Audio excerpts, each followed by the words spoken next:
Yo, so guys, and welcome back to a brand new Hijomeatman news video. Today we're going to be talking about JOAN MIR, obviously the 2020 World Champion. I would have liked to have done this video yesterday, but unfortunately wasn't able to do it, and we're just going to do it today. So sorry about that, but today we're going to be talking about JOAN MIR, obviously bringing home the World Championship with one round to go.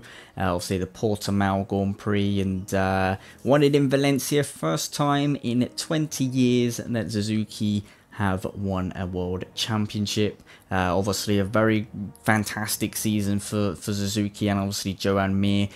You know, Suzuki have come a long way in MotoGP. The bike this year is honestly, you could say, I mean, no bikes are obviously perfect, but you could say that is probably the ideal bike in MotoGP as of now. And you know, great season for them. And obviously JOAN MIR, he done what no other rider done this year, which was be Mr. Consistent. You know, every weekend consistently at the front.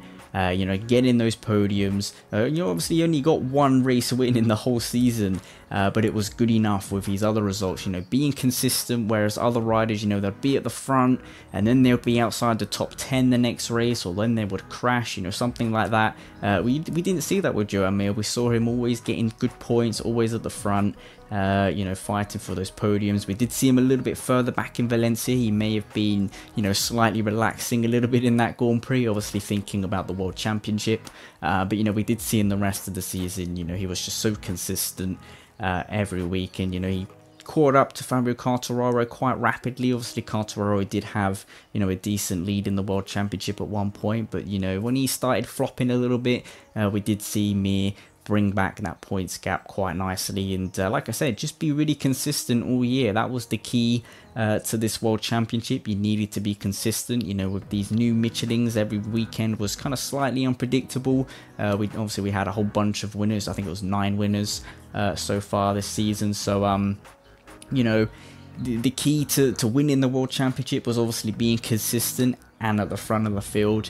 And you know, he was the only rider we really saw do that. Obviously Rins could have maybe have done it, but we did see him unfortunately get an injury. But you know, as for the other riders, they were up there one weekend, and the next they were outside the top 10. You know, you can use the Yamaha riders for example. They were all over the place. Then we had Dobby, which was in a slightly similar situation to MIR, I guess you could say, being consistent, except that he wasn't, you know, at the front.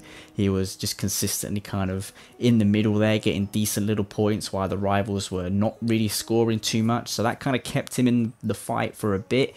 But obviously he wasn't really in it towards the end, because like I said, you know, he wasn't really getting good points, and he wasn't really keeping up with the others. But yeah, fantastic season from JOAN MIR, obviously the 3rd world champion for Spain in MotoGP. So that is pretty cool, and it's going to be very interesting to see, you know, if he can defend it next season. Obviously Suzuki have a great bike for next year.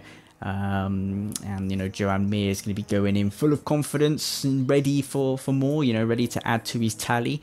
He's obviously also the Moto3 world champion, so he's got 2 titles to his name, and he's just going to want to keep adding to that, and it's going to be very interesting to see. But yeah guys, make sure to leave it down in the comments, what do you think about JOAN MIR's season. Leave a like and subscribe for more content as always, and I'll see you with some brand new videos very soon.